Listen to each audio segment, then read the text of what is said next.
faculdade de arquitetura, ela te ensina a fazer projetos maravilhosos, mas ela não te ensina a projetar o crescimento do seu escritório. E hoje nesse vídeo eu vou contar um pouquinho para vocês, ensinar, na verdade, vocês a fazer um planejamento estratégico para o crescimento aí do escritório, pensando que a gente está entrando aí na reta final do ano. Primeiro a gente precisa entender o ciclo da organização. Então é importante que a gente entenda realmente onde a gente quer chegar, qual tipo de cliente a gente quer atrair e como ajustar a nossa operação e a nossa comunicação para isso. E o momento é realmente esse. Nos 3 últimos meses finais do ano, é importante que a gente olhe para o que passou, olhe para o que a gente fez, para que a gente consiga estruturar e planejar algo para o próximo ano. E quando a gente fala de planejamento, a gente precisa olhar para 4 pilares dentro do nosso escritório: o posicionamento, a comunicação, as metas reais e o nosso funil de serviços. Falando um pouquinho sobre posicionamento, é entender realmente se você está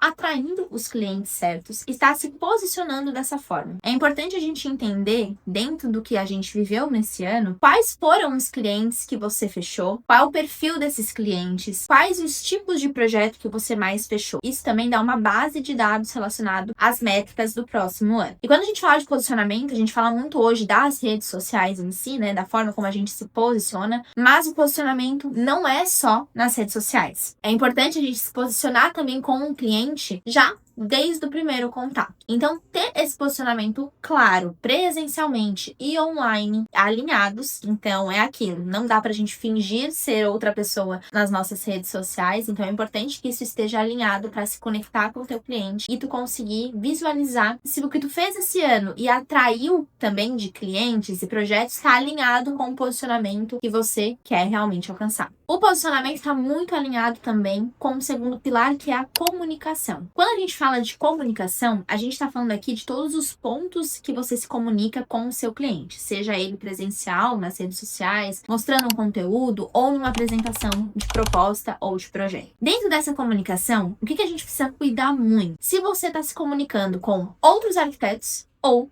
com os seus clientes. Então é importante que a gente visualize o que já passou e se você recebeu realmente de uma prospecção mais passiva, então que eles vieram atrás de você por conta daquilo que você mostra que vende. Então dentro dessa comunicação também, para nossa rede social, como para uma apresentação de proposta, uma apresentação de projeto, é a gente começar a tirar os termos técnicos do nosso vocabulário.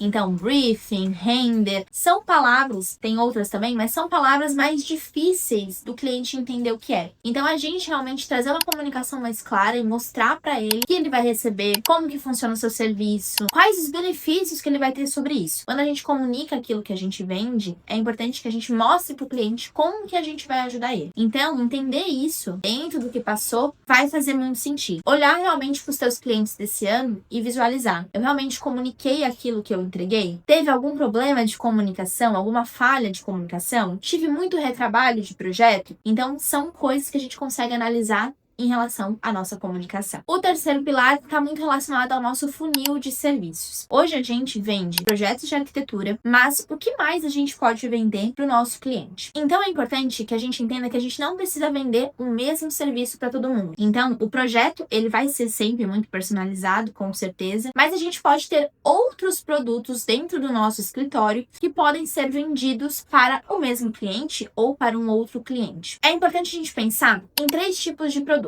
tá? O primeiro produto é o produto de entrada. Então, quando a gente fala do produto de entrada, a gente está falando de um produto que ele tem um valor mais barato. Valor não, né? Vamos falar de preço. Um preço mais acessível e são coisas mais pontuais, coisas que não demandam tanto tempo da gente. Quando a gente fala do serviço ideal, que é o serviço que a gente quer vender, é realmente o projeto, né? Então, um projeto com acompanhamento ou não, enfim. Mas é o serviço que a gente mais quer vender. É aquele que a gente vai vender para o nosso perfil ideal, é aquele que a gente vai lucrar mais também. E quando a gente fala de um terceiro produto, um upsell desse produto do meio, é aquele produto que a gente vai vender para o mesmo cliente que comprou um projeto, por exemplo, é realmente um acompanhamento, um gerenciamento de obra. Então, ter esses três tipos de produto também dá uma gama para a gente entender se realmente estamos no caminho certo e faz com que a gente tenha um crescimento do escritório. Por quê? Porque a gente não depende só de um serviço. A gente começa a depender de outros serviços e dá também possibilidades para o cliente. E o último pilar e o mais importante é ter metas reais. Quando a gente fala de metas, a gente,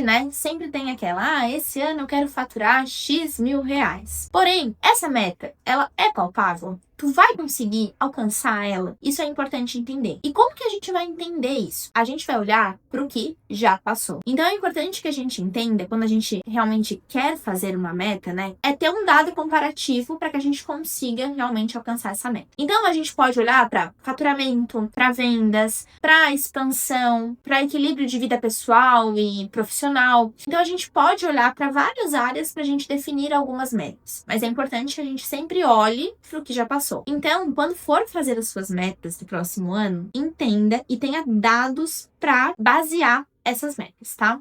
Então, por exemplo, se esse ano eu vendi 50 mil reais no ano e no ano que vem eu quero vender o dobro, 100 mil reais, eu preciso entender como que eu fiz essa meta de 50 mil e como que eu vou fazer a meta de 100. Quantos projetos eu vendi, qual foi o ticket médio do meu projeto. Então, ter esses dados vai facilitar muito na hora de fazer as metas, estipular as metas e principalmente na hora de batê-las também, porque tu já vai ter um direcionamento de como fazer isso. E dito tudo isso, mesmo que você nunca tenha feito um planejamento estratégico e caiu aqui de paraquedas, comece. Pega aí o que tu já fez esse ano pelo teu escritório e começa a planejar o que tu vai fazer pelo teu escritório no ano que vem. Então, começa com os dados que você já tem. Prioriza também no ano que vem guardar esses dados em algum lugar. É importante que a gente tenha essa base dos dados do nosso escritório toda alinhada em um lugar só pra gente conseguir estabelecer essas próximas metas. E tu pode estruturar isso, claro, com uma template no Notion, A gente aqui indica sempre a nossa. Pode estruturar também com uma consultoria, uma mentoria que pode te auxiliar muito mais também, mais específico na tua direção. A ideia é não esperar janeiro para virar a chave do teu escritório e para começar a pensar em crescimento. A ideia é a gente começar a pensar agora, no último trimestre do ano, para que a gente tenha tempo e habilidade para fazer isso a partir de janeiro. E se você quer a nossa ajuda para realmente começar a fazer isso, a estruturar isso dentro do teu escritório, chama a gente aqui no link da bio. Se você gostou desse conteúdo, se inscreve no nosso canal, curte esse vídeo e compartilha aí para quem faz sentido também esse tipo de conteúdo. Beijo!